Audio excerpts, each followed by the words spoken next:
So if you remember from one of our shorts a little while ago, we featured the rhubarb, and then it dawned on me that I had the ginger that I had set aside, and I'd completely forgot about it. So when I opened it up, yeah, I noticed there was just the tiniest amount of mold on the ginger. But if you look, there, that's a little better. I've got all kinds of sprouts. At least 7 or 8 of those have good sprouts and good roots, especially this guy right here. I don't know how well it's focusing on that. So let's get them planted. And since it's ginger, I want to go in one of these rectangle pans to get as much linear fashion and as much depth, because these are root based. Wait a minute. It's been raining here so much, I hardly noticed. The sun is out. You know what that means we got to do? Sun tea. Nothing better than sun tea.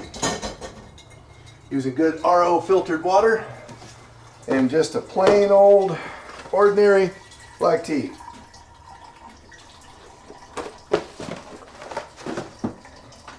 Let that fill up and get back to it.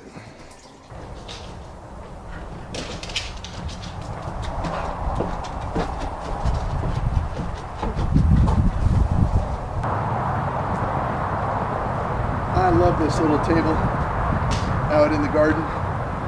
It's perfect for sun tea because this spot gets a good several hours of direct sun.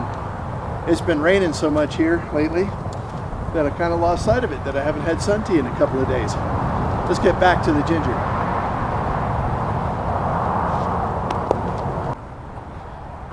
So just a real quick planting guide. I like the shape of this container because it's deep enough for ginger to grow in here. It's long and rectangle, and I'm hoping to get a good wall where we can get all of them evenly in the sun. This soil here is a combination of about 50% compost and non-animal product compost and local soil that I had here with a little handful of sand and well screened. When I first bought this property, you never know about the soil and the history. So one of the things I like to do, and you probably can't see this because of the sun and the packaging, but this is a nitrate test kit. You can get them really cheap on Amazon along with pH test kits. Where I'm going to pick areas that I'm going to garden, I'll make a 2x4 box, staple some fine screen on it, and I'll pick up some of the soil and screen it and just physically look and see what's in the soil. If you get a lot of garbage and pieces of machinery and metal and whatnot, might be an indicator that your soil could have some chemical issues. By checking the nitrate and the pH, it gives me a great idea of where I'm at. Many of you watching this can also utilize your county cooperative exchange and send a soil sample in for analysis. There's also private companies that'll do that. But anyway, I went through that, and the soil here wasn't great, but it wasn't toxic by any means that I found. So, like I said, I've got 10, 11 pieces of this ginger that I totally forgot about in the fridge. I got so busy the last few days. But this piece here, for example, has got a really good set of roots coming off of the nub and a shoot coming off of it and nowhere else. So it's going to be my intention to plant that with the shoot facing straight up.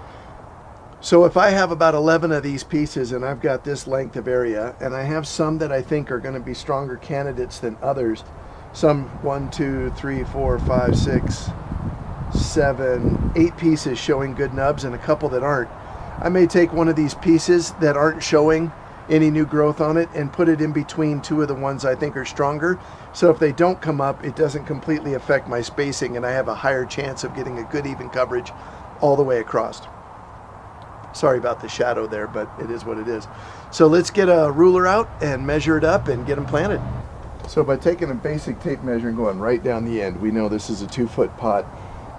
I've got 11 pieces I'm going to want to plant, and I'm going to stagger them ever so slightly. So if I go every 2 inches, I should get enough space, and I'm just going to basically make an indentation and get them right below the surface, and away we go.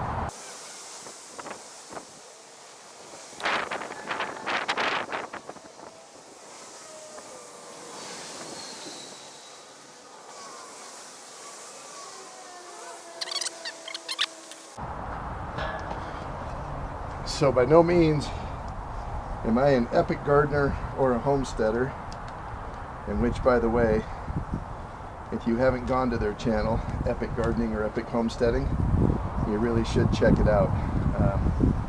They got a whole bunch of joy for what they do, and I think they've really had a lot of fun with the channel. So I'm just going to top them off with a fresh layer of my soil and compost mix. I'm going to give them a good soaking so that I know they got a good water, and this might be the worst spot for them unless the weather moves in and it gets too rainy. So stay tuned, and hopefully the next time we show you, we've got at least 8 of these coming up, and we got ginger well on the way.